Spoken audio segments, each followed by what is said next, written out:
All right, shalom, shalom. First and foremost, I want to say, Kalayim La Yahweh Bashem Yahweh Shai Bashem Waharakah Kadash Wabarak Thumb.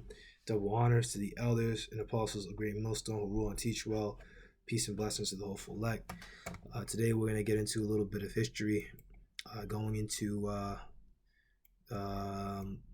Madai or the Medes. Okay, with your sons Japheth. So we're going to start with Genesis chapter 10, verse 1. Now these are the generations of the sons of Noah, Shem, Ham, and Japheth, and unto them were sons born after the flood. The sons of Japheth, Gomer, and Magog, and Madai, who we're dealing with, and Javan, which is Greece, and Tubal, and Meshach, and Tiras. Okay, so we're going to deal with Madai today. And Japheth, by the way, means expanded, because remember, he had a lot of territory when you go into it. So this is Magog. Magog, as we know, when you go look into the prophecies, is referring to like that Russian region, but it's not referring to Japhites. All right, it's referring to those Edomites that are now inhabiting what was originally Japhetic lands. Okay, as you said, Japheth means opened or expansion when you read further down. But we're dealing with the Medes today. So Media or Medes or Madai, I don't really know how to say it in the Paleo Hebrew, but it means middle land, a people who descended from the son of Japheth, and who inhabited the territory of Media. Land inhabited by the descendants of Japheth, located northwest of Persia proper, south and southwest of the Caspian Sea, east of Armenia and Assyria, and west and northwest of the Great Salt Desert of Iran. So when you get it here, we got a little map for you. Which one is this one? It's not exactly what I want. We're not going to get into that source. But yeah, like around here, of course, the Medes had, certain parts of history, as we're going to get into, they had a bit more territory. After the fall of Nineveh in 612 BC, where it was the Medo-Babylonians, the Medes and the Babylonians got together to take down Assyria. We're going to get into it in a little bit, but let's not inundate you with too much here. Let's see here. 2 so high. All right, we'll go here. So this is the book of Daniel, chapter 8, verse 2. And I saw in a vision, it came to pass when I was at Shushan in the palace, which is in the province of Elam, and I saw in a vision, and I was by the river of Ulai. And of course, it's like in that Elamite region. Let's see here, river of Ulai. River of Ulai. Ulai may have been the eastern branch of the Karkay River, called the Chiaspes, which one time divided into two branches some 20 miles northwest of the city. This is not too far from Susa. Susa, I think that says Susa. It's supposed to be Susa, yeah, so like around there. Okay. Let's see what else they got. Susa, and I guess they put it around here somewhere, but we're not gonna get too deep into that. Verse 3. Then I lifted up my eyes and saw, and behold, there stood before the river a ram which had two horns, which, as we know, are the Medes and the Babylonians. Fucking Medes and Babylonians. Medes and Persians. And the two horns were high, but one was higher than the other, and the higher came up last. So there's two horns, all right, but one was higher at first, all right, and the higher one came up last. Okay, so who was the higher one? Which one was higher? Which of these nations were higher at first? Okay, all right, this is www.historyworld.net. All right, history of Iran, Persia, the Medes and the Persians from the 9th century BC, one of the two main Indo-European tribes moving south into Iran. It is at first the Medes who play a dominant role with a capital at Ecbatana, modern Hamadan. They established themselves as powerful neighbors of Assyria.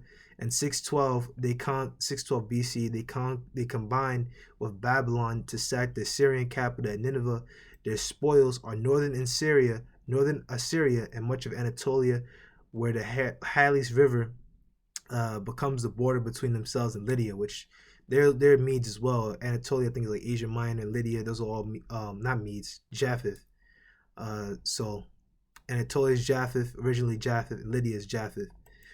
The Medes already control much of Iran, including Fars in the southwest. This is the heartland of the Parsa or Persia, whose king is a whose king is a vassal of the Medes, and from whose name the region has until recently been known as Persia in the west. This is Parja, whose king, and from whose name the region has until recently had been known as Persia in the west. I don't know what they mean by that, but the Medes owned Persia at first. The Medes, they owned Persia. They owned Elam.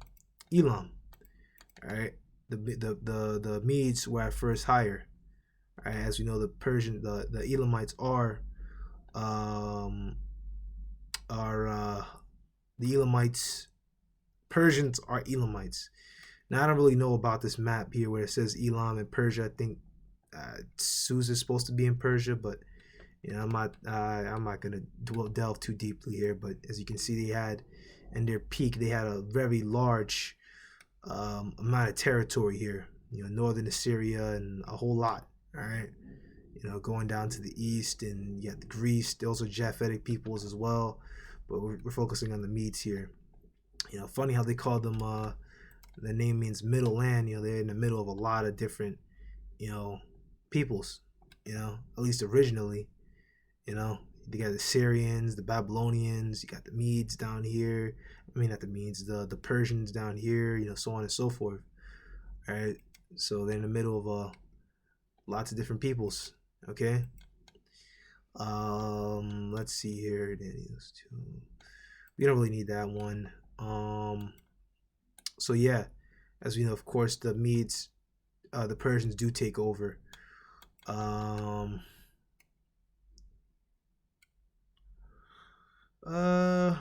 Okay, we'll read this one too. This is the book of Daniel, chapter 7, verse 5. And beheld another beast, a second, like to a bear, and it raised itself up on one side. All right, now as we know, all right, this is the spirit. Let's go get it. It's the book of let's see here. This is the book of Daniel, chapter 2, verse 32. The imaged head was of fine gold, his breast and his arms of silver, and his belly and thighs of brass. Head was of fine gold. Nebuchadnezzar in the Babylonian Empire, circa 605 to 539 BC. Breast and arms of silver, Medo-Persian Empire. Okay, the breast and his arms of silver, Medo-Persian Empire. Belly and his thighs of brass, the Greek Empire. Edomite Greeks. Okay, not Japheth. Okay. Esau took over, you know, Alexander the Freak. You have to go into Alexander's bloodline. Alexander the First, Phihellin, or Phihellin. I don't know how to say it. Phihellin. To get that understanding of that. And of course, the legs of iron. Roman Empire. This current kingdom, partially strong, partially weak. Yep. So we're dealing with these Medes here. Okay, so Persia. Medo-Persian Empire, they were together. The Medes were at first the higher nation, but then became the lower nation. The Persians took over. Okay, and it rose itself up on one side. So let's read it again. It's the book of Daniel, chapter 7, verse 5. And beheld another beast, a second like to a bear, and it raised up itself on one side, meaning the Persians took over, and they became the higher nation. All right, so this is the same website, historyworld.net. All right, Cyrus the Great, 559 to 530 BC. The balance between the Medes and the Persians rapidly changes after Cyrus II becomes king of the Persians in 559 BC. He rebels against the Medes in 553. 3 years later, he captures their king and their capital city, Ecbatana. He then presses west to, okay, well, we don't really need to go much further, but he captures their king and their capital city of Ecbatana. So around 550 BC, that takes place.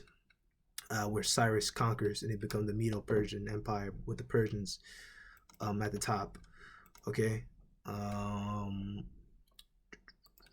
So yeah, there we go. There we go. It raised itself up on one side, and it had 3 ribs in the mouth of it, between the teeth of it. Okay, and this is going into the Persian conquest.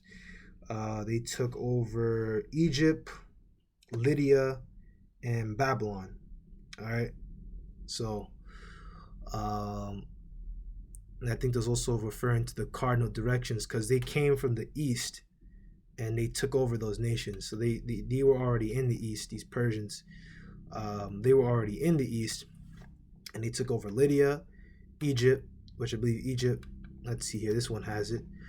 Um, we're not gonna read it. I'm just gonna double check here. Cambyses. Let's see here. Cambyses. Yep, he takes over Egypt. Just gotta double check real quick, But yeah. So they take Lydia, Egypt, and it's Lydia, Egypt, and Babylon. All right. Let's see what they say. So here we go. So it raised itself up on one side. One side, Persians became stronger than the other. Medes, 3 ribs. Babylon, Mesopotamia. Babylon or Mesopotamia. Egypt, Lydia. Devoured much flesh. The kingdom was vast. So yeah, there you go. There's even more information here. I believe a brother in the UK set this whole thing up. So yeah, that's the point. Let's see. We'll get one more.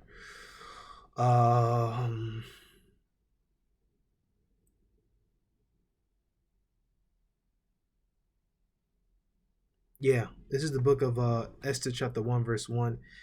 Now it came to pass in the days of Asuerus, this is Asuerus, which reigned from India even unto Ethiopia, over 107 provinces. So 127 provinces he ruled over. All right, and this Asuerus is the same as Xerxes the First. All right, as you watch in movie 300. Let's see what they say about him, but it's the same dude. I'll be silent and poor. Title King of Persia. Probably Xerxes. All right, Xerxes the First. All right. And that in those days, when the king of Assur sat on the throne of his kingdom, which was in Shushan, the palace, in the 3rd year of his reign, he made a feast unto all his princes and servants. The power of Persia and Media, the nobles and princes of the provinces being noble before him. So the Medo-Persian Empire. All right. Which, that's just another scripture going into power, Persia, and Media. They were very close together. They were in alliance, of course, with the Persians at this time being higher. But at one time, the Medes were higher. All right. So, Lord willing, you were edified. And to next time, I say shalom.